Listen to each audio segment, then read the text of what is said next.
Thank you for joining us. I'm Felicity Ezewike. Our coverage tonight begins in Nigeria's capital, where the Nigerian Economic Summit Group, NESG, has opened its 30th annual conference, calling for united action to tackle the nation's present socio-economic challenges. With the theme Collaborative Action for Growth, Competitiveness and Stability, the event gathered key figures from government, the private sector and international community to chart a path for Nigeria's economic future. News Center's Chidinma Ona provides more in this report. For over 3 decades, the Nigerian Economic Summit has provided a platform for dialogue, policy-making and strategic collaboration aimed at fostering Nigeria's economic development. In his remark, Niyi Yusuf, chairman of the NESG, highlights some challenges preventing Nigeria from reaching its full economic potential and stressed the need for reforms that could break the country's stagnation and pave the way for sustainable growth. Nigeria has experienced 2 recessions in the past decade, each exposing deep-rooted structural vulnerabilities that must be addressed with renewed urgency. Hence, today's challenges demand a new approach centered on collaboration to promote growth, competitiveness, and stability. Praising the NESG for its ongoing role in shaping policy dialogue, the Minister of Budget and Economic Planning, Atiku Bagudu, emphasizes the significant achievements the NES has made over the years in facilitating constructive dialogue and policy formulation. Mr. President, distinguished ladies and gentlemen, this summit has over the years played a pivotal role in the sustenance of our national dialogue on the economy and frame our deliberations within the context of the aspirations for a better quality life for our people. It discusses our vision of equity and social justice, the enviable economic and political order we are committed to creating, and forms the basis for forging consensus by promoting and sustaining cooperation between the public and private sector. A major concern in Nigeria today is inflation. The rising cost of living has had a severe impact on the poorest citizens, particularly the youth, who are finding it increasingly difficult to achieve their full potential. The senior vice president of the World Bank Group underscores the need for better economic management, particularly in key sectors like oil, which has been poorly managed, contributing to Nigeria's economic decline. Africa goes as Nigeria goes. So given its size and significance, and the success of Nigeria's reforms that are happening today will give a big boost to countries across the continent. There is a lot of suffering in all sections in all parts of Nigerian society, but especially among the poor and the young. They want good schools, they want decent colleges, they want decent healthcare, good jobs, and safe conditions that allow them to use this potential. Before declaring the summit open, Vice President Kassim Shettima calls for prioritizing economic diversification as a means to promote sustainable growth. Nigeria's growth trajectory has been volatile, heavily dependent on oil revenues and unable to create enough jobs to keep pace with our rapidly growing population. As a nation, we must prioritize economic diversification.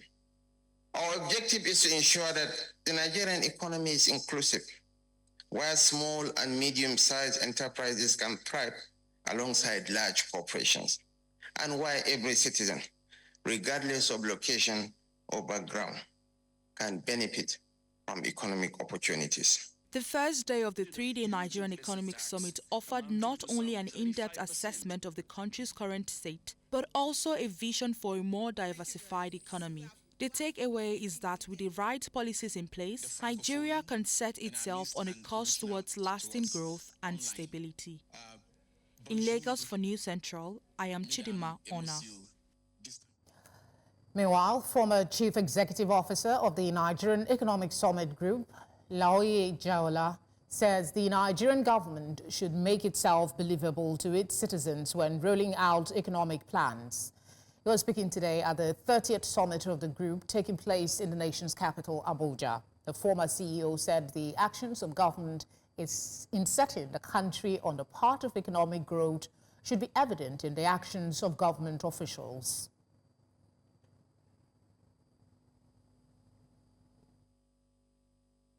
No true reforms does not have its price. And I want government to realize that, yes, they just need to make themselves believable. It's tough. And I'll tell people, the only way I can make myself believable is the way I lead my life. So if I ask somebody, tighten your belt, I must show that I am actually tightening my belt. Because this reform, we knew was going to bite all of us. I told somebody, I said, 2-3 years, we will face this wahala. But one thing I want government to do is the government to leave the reforms. Just leave it. Show it, display it. When we need to cut costs, let's cut it. That's one thing I will say we need to do so that people believe us. The second thing that is close to that is that, politicians, they have not finished one term. Everybody is thinking about second term. Let's just do what we need to do in this one term and do it well. And if we get the desired result, Nigerians will bring you back. But we worry about the next time. Let's be focused and let's drive it. And in politics, a faction of the New Nigeria People's Party, NNPP, has rejected Senator Rabiu Musa Kwankwaso as its leader. At the NNPP Secretariat in Minna, Niger State, factional national chairman Dr. Gilbert Agbo stated that Kwankwaso's suspension by the National Working Committee ended his membership and influence in the party.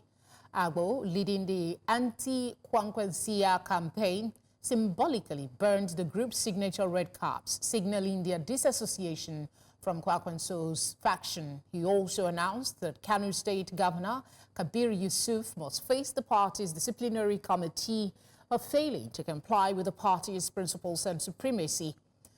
In response, Kwankwaso leader Malam Danladi Umar Abdulhamid dismissed Agbo's leadership as illegitimate, affirming Kwankwaso's position under Dr. Ahmed Ajuji's chairmanship.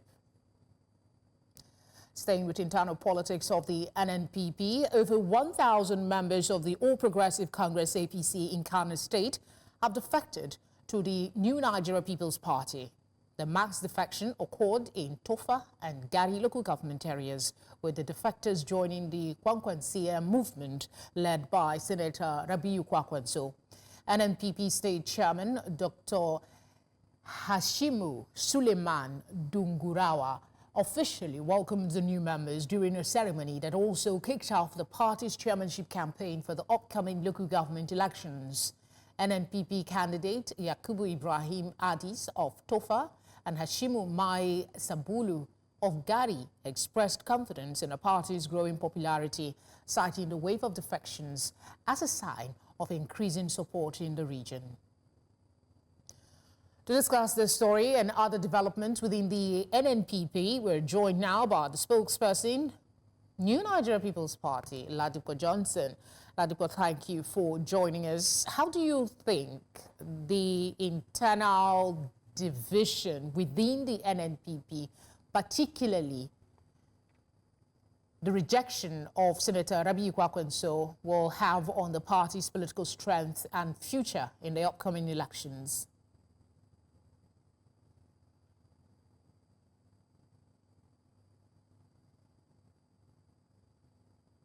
Ladipo, can you hear me? Good evening.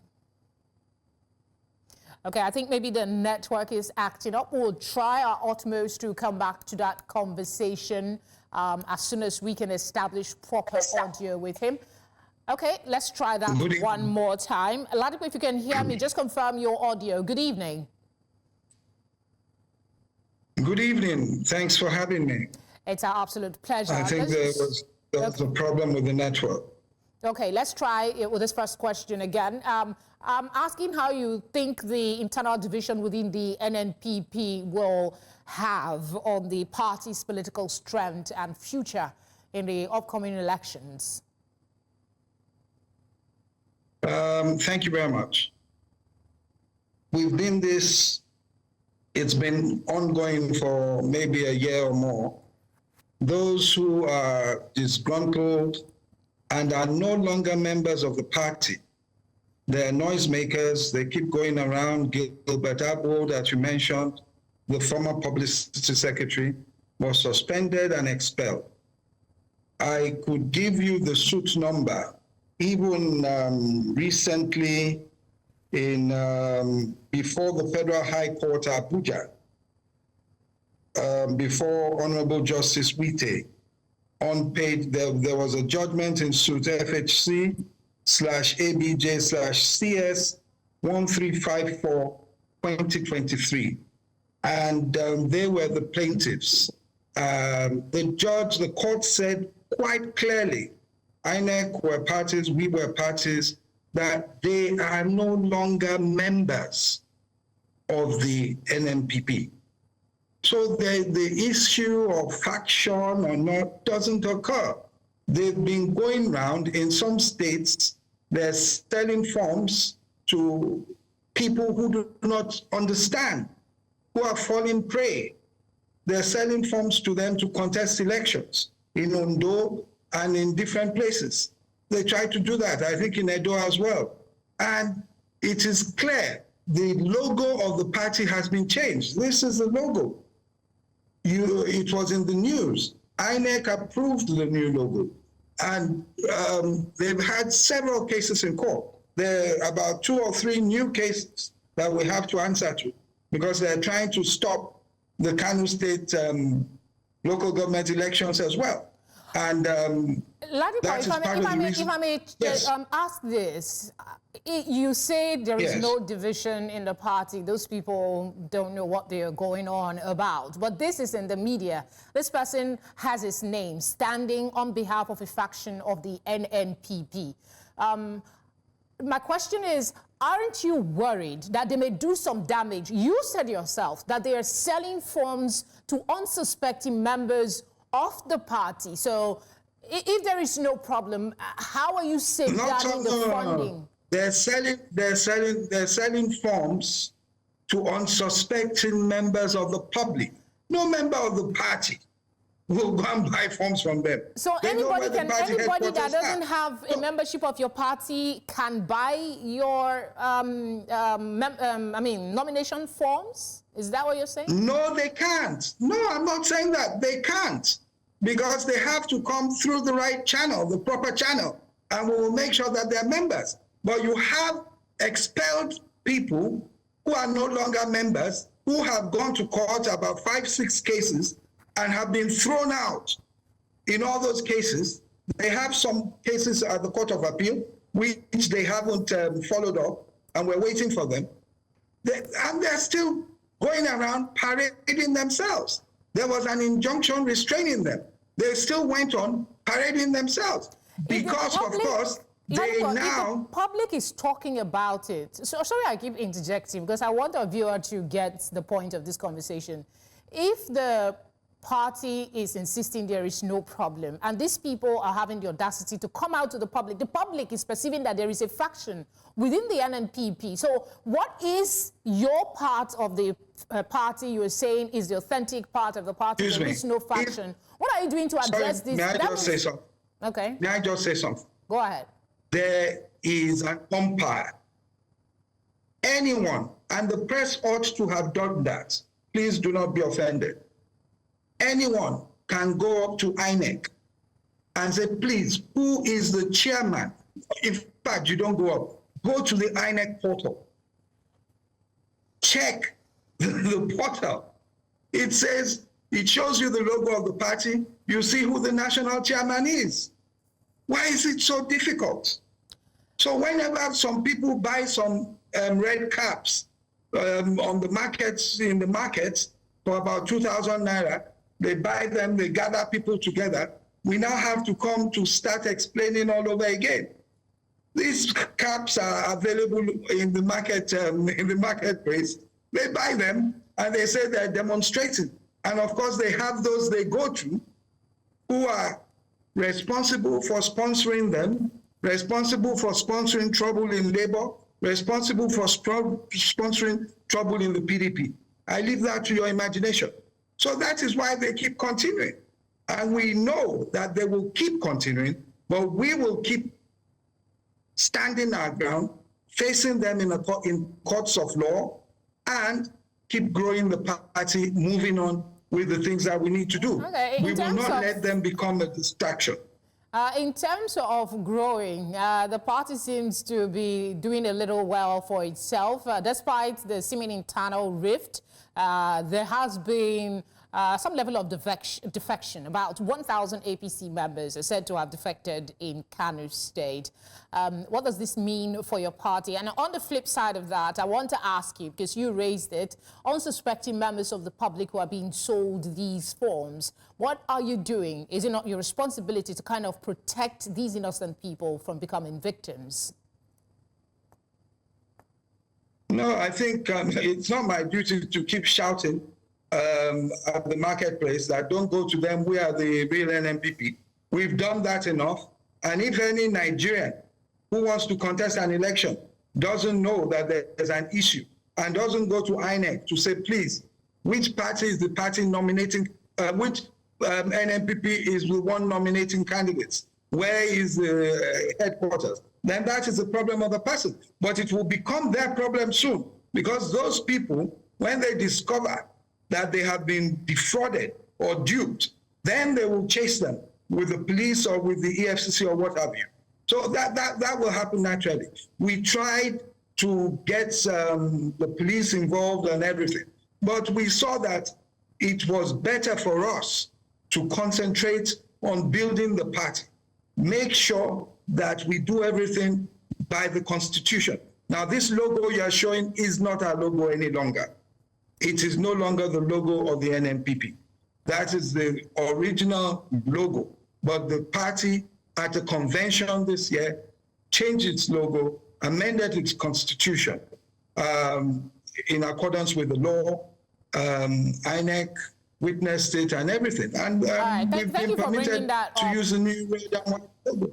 We'll try to address that as well. But quickly, before we go, you did have a point with people doing their due diligence before spending their money to buy forms. But I want to talk about the defection of 1,000 APC member. Do you count that as a win for your party? And what could be the likely uptick for you? Well, it is a win for the party. And I'm happy with the work being done by the party in Kano. At each stage, you have difficulties. You have people leaving, you have people coming in. This is Nigerian politics. But I assure you that moving on to 2025, you're going to find that around the country, the NNPP will be rebuilding, restructuring, and growing the base of the party. We will grow that into 2026. So 2025 is going to be a busy year for us, and we're going to concentrate on what we need to do and not be distracted by people who have been either under suspension or those who have been expelled. They can do whatever they want to do and keep shouting, but we will concentrate and we will not be deterred in our efforts to grow the party. As always, it's been a pleasure talking with you. Thanks for giving us your time, and good luck with your party. Thank you very much. Thank you for staying with us. We continue with politics, where we understand that the Umar Damagum-led faction of the People's Democratic Party, PDP, says that it will deploy the services of security agencies to enforce the court order that validates Damagum as the national chairman of the party. The acting national publicity secretary made this known to newsmen at a press conference at the PDP National Secretariat in Abuja. News Centro's Emmanuel Bagudu tells us more. It's not business as usual here at the PDP National Secretariat as the leaders here battle not just for identity but for supremacy. This press conference was necessitated following claims by the faction of the party led by the party's treasurer, Yahya Mohammed, that the current executives of the party are illegally occupying their position, an infringement of the party's constitution. This, however, is not going down well with the Umar Damagum-led faction. Following the absence of our substantive officers It is made abundantly clear on section 42 and section 42, subsection 2. It is therefore distasteful for a leader or leaders who ought to inform the uninformed, instead goes ahead to misinform on a national television that our assumption of office is unconstitutional and does not exist. They vowed to deploy the services of security agencies to maintain order in the party and enforce a court order validating the Magun's position. In the face of the reckless violation of a subsisting court order, therefore, we are hereby left with no option but to deploy the services of security agencies in the enforcement of the rule of law. As you are hearing this in the media waves, we also are hearing it in the media waves, and that was the reason we allowed it to fly for the last 3 days, more or less 68 hours now. We thought we will give him enough opportunity to come and denounce, distance, and dissociate himself from that so-called appointment. Nobody will see it from the comfort of their room.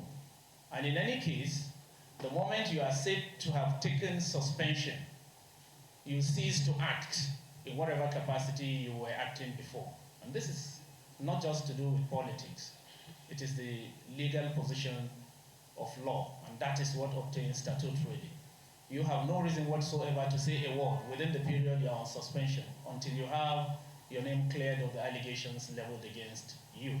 So whatever the so-called suspenders did is not only null and void, it is strange in the face of law, and it constitutes nothing but the disposition of touts in the motor park.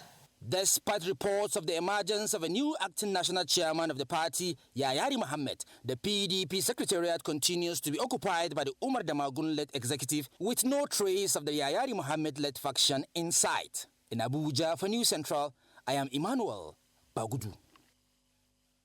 The Human Rights Writers Association of Nigeria, Huriwa, has raised concerns about internal crisis within the People's Democratic Party, PDP, and the Labour Party, LP.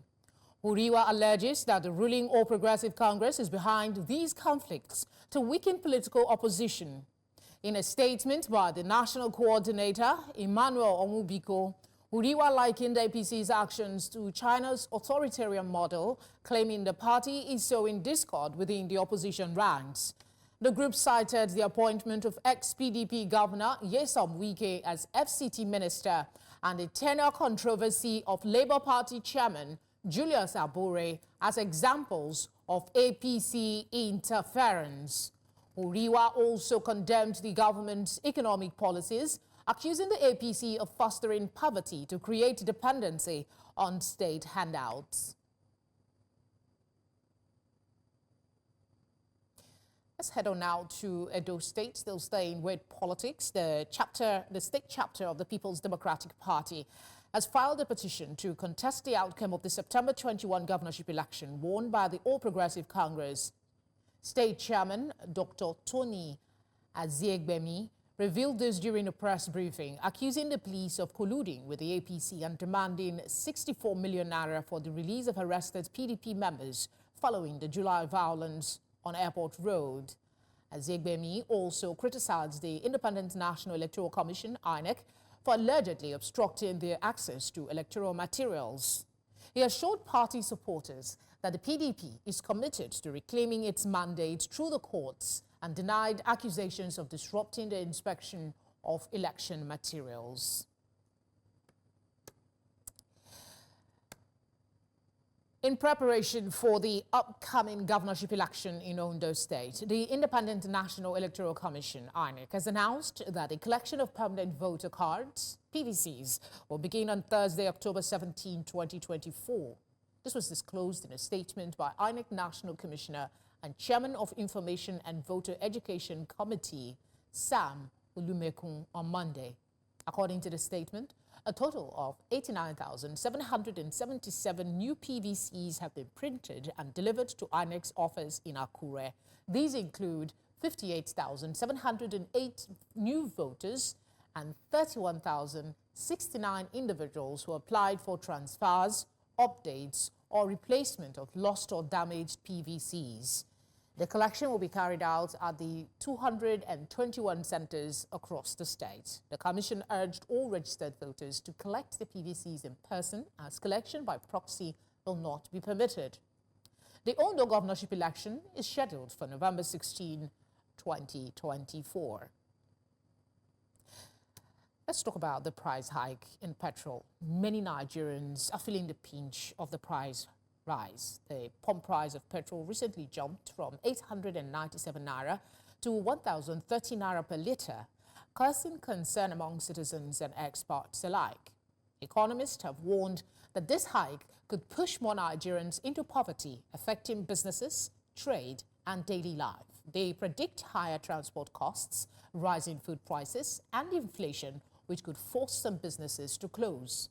They urge the government to intervene, suggesting targeted incentives and cost-cutting measures. To discuss this now, we're joined by public affairs analyst Francis Chilaka. Francis, it's been a minute, and I know you're feeling the pinch as well. How do you see this recent hike affecting Nigeria's inflation rate and overall economic stability in the upcoming months? Well, to be honest with you, I think that this government, with its policies, is bent on creating chaos in the land. Because Nigerians have been pushed too far. Nigerians have taken a lot. So whatever it is now, it is obvious that this government was not prepared ab initio, and this government is not a government that the people had wished for and hoped for. So what is playing out right now is that, the cost of everything has gone up. Nigerians are barely salary earners. They're just barely earning their salaries to be able to fuel their car, put food on the table, and then pay for electricity. So basically, Nigerians have been driven into abject poverty in such a way that people are not able to save anymore. So the hardship is getting chronic, and I hope and I pray it doesn't result into people looking for other means and survive. I certainly hope that will not be the case. If you were to make suggestions, I know this is getting a bit tiring for a lot of analysts like yourself, but what immediate steps would you suggest that the government take to mitigate the negative impact of the rising fuel prices on small businesses and households? Well, I'll say this to government, and I think it's the right thing for government to do. I would have thought that, bearing in mind that we have a refinery that is owned by a private entity, despite the fact that we have 4 that are not working, well, having one, I have thought that this government would set apart a certain percentage of the crude, to be given to the refinery to be solely refined for domestic use. And, Nigerians will only bear the cost of, having it refined, rather than this whole idea of selling crude to Dangote refinery. I had thought that there was a percentage kept aside for domestic use, and that percentage is not sold, but given to the refinery, and the refinery will give a cost for refining it. Obviously, that will bring down the cost of petrol.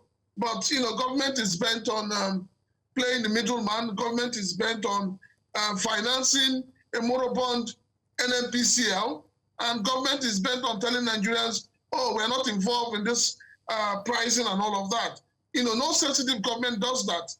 And, the way it is, for me, I think that it is time that the government begins to look at options. And one of the best options is to ensure that whatever is consumed domestically is refined at cost for Nigerians.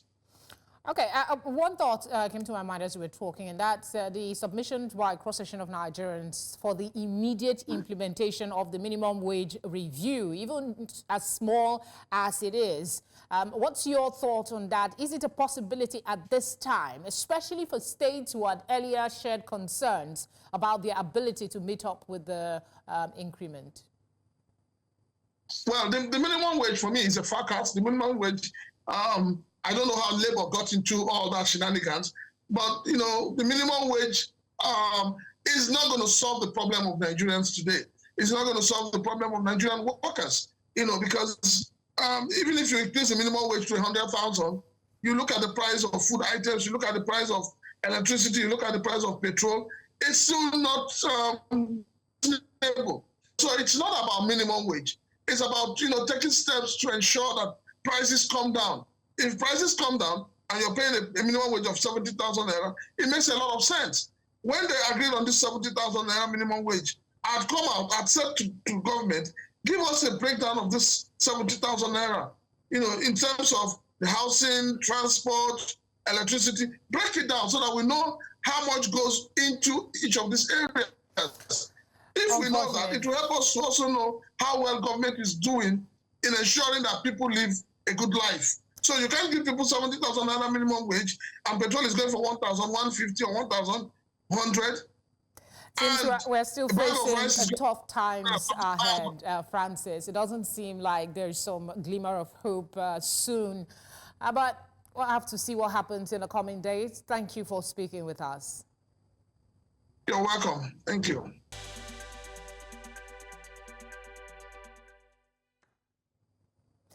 Glad you're still with us. Residents of Agenebode, the headquarters of Isako East local government area of Edo State, on Sunday burned down a police station after the kidnapping killing of a young boy in the locality. According to reports, the victim was killed despite ransom being paid, and his mobile phone was later traced to a Fulani settlement in the area. The user was arrested and handed over to the police. Trouble, however, broke out when youths in the community alleged that the suspected kidnappers and organ harvesters were purportedly being protected by the police. Several persons were reportedly killed and vehicles inside the police station set ablaze. The Assistant Inspector General of Police, AIG Zone 5, and the Commissioner of Police visited the place to restore order and have on-the-spot assessment. This police station has been burned down. All the cars in police station is being burned down. Balogun must die. Balogun that killed 2 children yesterday must die. Police station is burned down. Everywhere is scattered. That's not enough. Yes, enough is enough.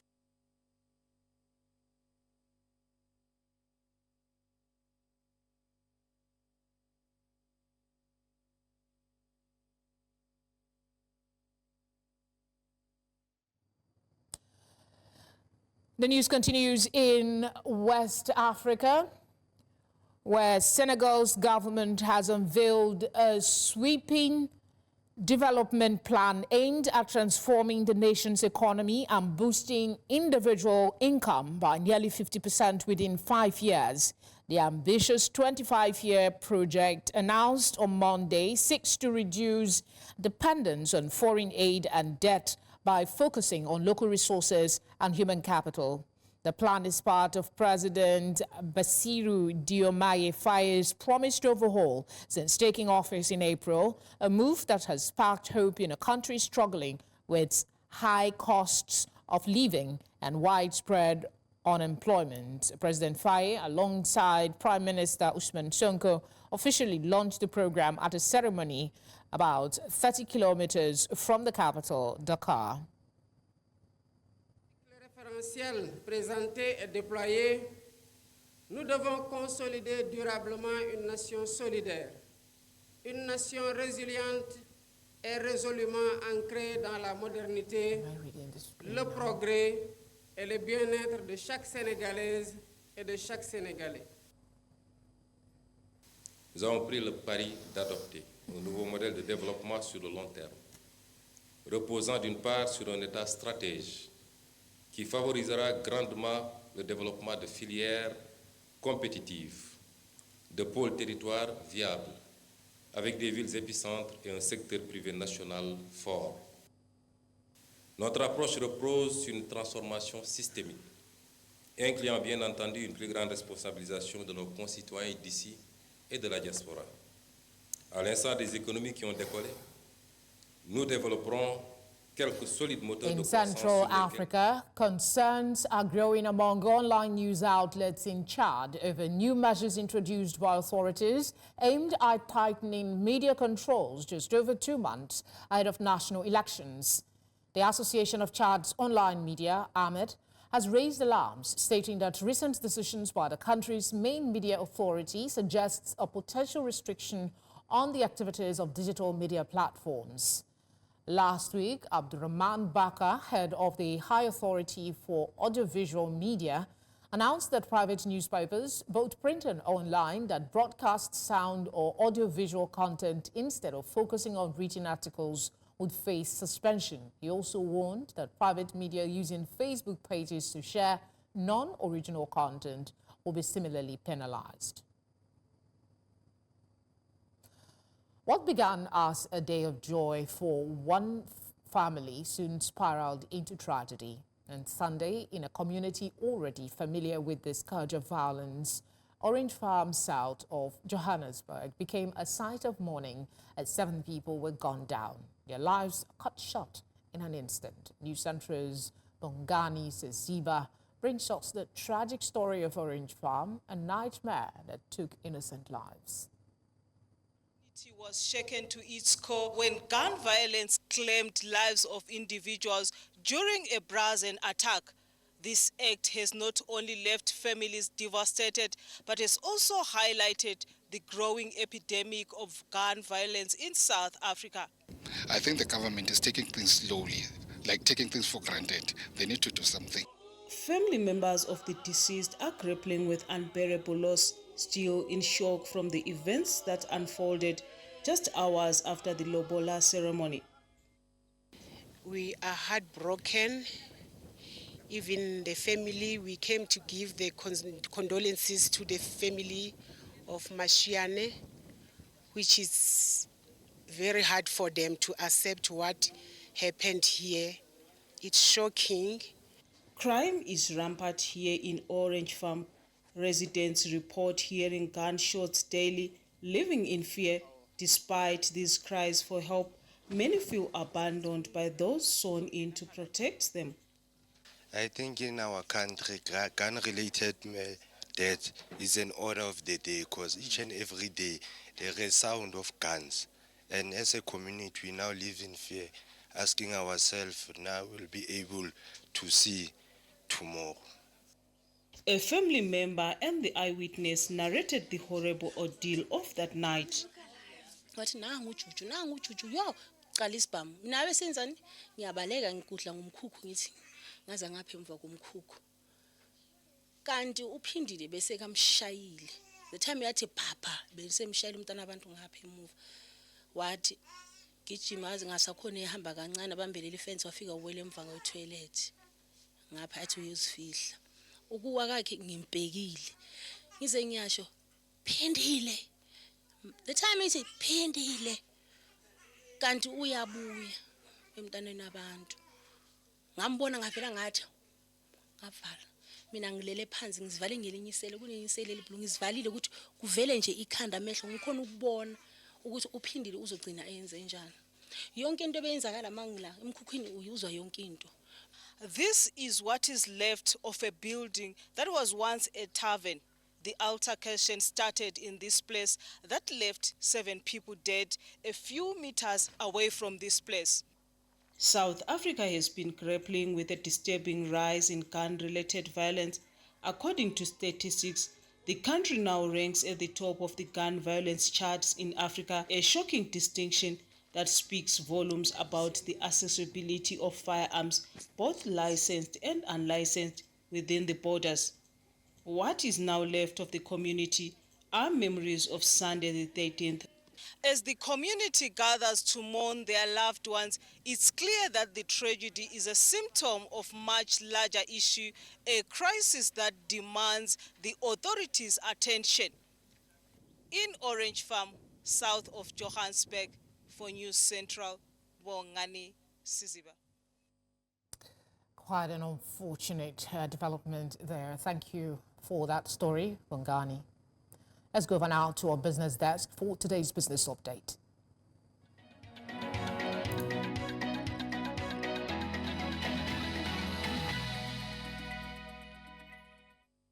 Business News in association with Money Master PSB, the easy way to master your money. The Independent Petroleum Marketers Association of Nigeria, IPMAN, is set to meet with Dangote Petroleum Refinery this week to finalize agreements on petrol costs and lifting. The Dangote Refinery requested the Petroleum Retail Outlet Owners Association of Nigeria to rescind its lifting request. IPMAN expressed optimism that petrol prices may decrease as competition in the downstream sector increases. The federal government has authorized marketers to purchase petrol directly from local refineries without the Nigerian National Petroleum Company Limited as an intermediary. IPMAN has acquired tank farms to enhance storage capabilities. Additionally, the Nigerian Midstream and Downstream Petroleum Regulatory Authority has issued a bulk purchase license to independent marketers, facilitating smoother operations and potential price reductions. Meanwhile, Nigeria's manufacturing sector is facing severe challenges due to skyrocketing energy costs, threatening its viability. Over the past year, petrol prices have surged by approximately 430%, while electricity tariffs for Band A consumers increased by 212%. The Nigerian Electricity Regulatory Commission approved a tariff hike, prompting the Manufacturers Association of Nigeria to file a lawsuit against NERC and electricity distribution companies, claiming the increase was discriminatory and improperly implemented. However, the court dismissed the case, leaving manufacturers to cope with the high production costs, which could lead to reduced sales and job losses. MAN leaders have expressed concerns that these rising costs, coupled with high interest rates and inflation, are undermining the competitiveness of Nigerian products. The Hawks, South Africa's Directorate for Priority Crime Investigation, arrested 818 suspects in the second quarter of 2024, targeting individuals involved in serious crimes, including fraud linked to Steinhoff scandal. Lieutenant General Godfrey Lebeya reported significant progress in holding accountable those involved in high-profile cases. Among the arrests was Sandile Manso, who defrauded investors through his company, receiving a 10-year sentence. The Hawks also recovered 400 million rand related to fraud against the Unemployment Insurance Fund during the pandemic. Despite these efforts, South Africa remains on the Financial Action Task Force grey list, needing to enhance investigations into money laundering and terrorist financing to improve its standing. A partnership with the private sector has bolstered the Hawks' capabilities in combating financial crime. Finally, Zimbabwe, a leading producer of platinum group metals, lithium and nickel, is planning to invest up to $600 million in capital expenditures for 2025, despite a challenging investment climate. A survey by the Chamber of Mines indicates that mineral exports could rise to $6 billion next year, driven by increased business confidence. However, mining executives express concerns over a deteriorating investment environment, citing unstable policies and infrastructure issues, particularly regarding energy supply. Despite these challenges, 80% of executives plan to boost production by up to 20%. Employment in the mining sector is also expected to grow by about 3%, reaching approximately 58,700 jobs in the year 2025, reflecting optimism amid rising global commodity demand. And that's all on Business News. I am Lekon Onobanjo.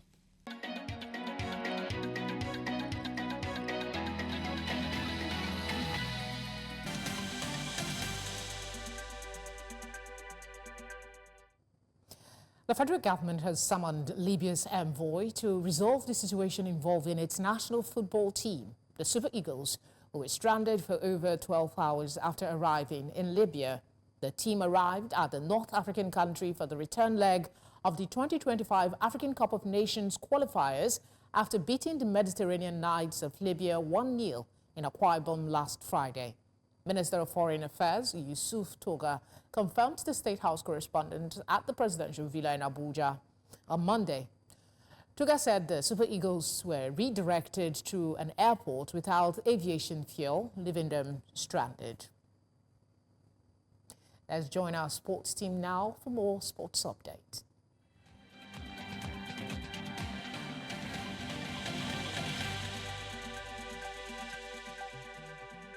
Sports Update, brought to you by Corn Oil.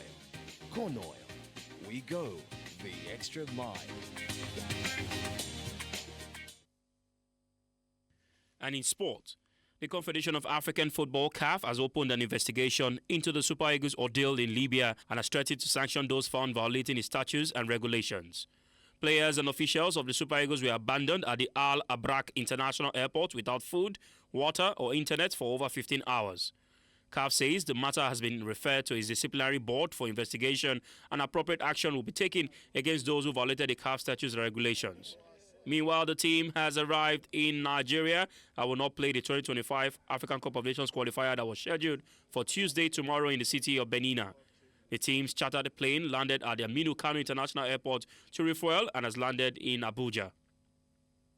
Still talking football, the Nigerian Football Federation (NFF) has submitted the Flying Eagles 20-man list to the organizer of the 2024 West African Football Union WAFO Under-20 Championship to be hosted by Togo. The 20-man list has players drawn predominantly from NPFL club sides. 5 players have been placed on standby and will also travel with the team on Tuesday. Nigeria will face Burkina Faso and Cote d'Ivoire in Group B, while Group A consists of Ghana, Togo, Niger Republic and Benin Republic. The regional competition, which serves as the qualifier for the Under-20 AFCON scheduled for South Africa in 2025, will commence on Thursday, 17th October 2024, when hosts Togo take on Niger at the Kegwe Stadium. Nigeria will face Burkina Faso in Group B opener on Friday, 20th October, with last group clash with Cote d'Ivoire 6 days later.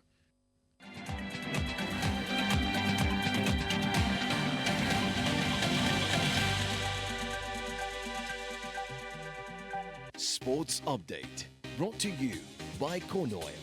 Corn Oil, we go the extra mile.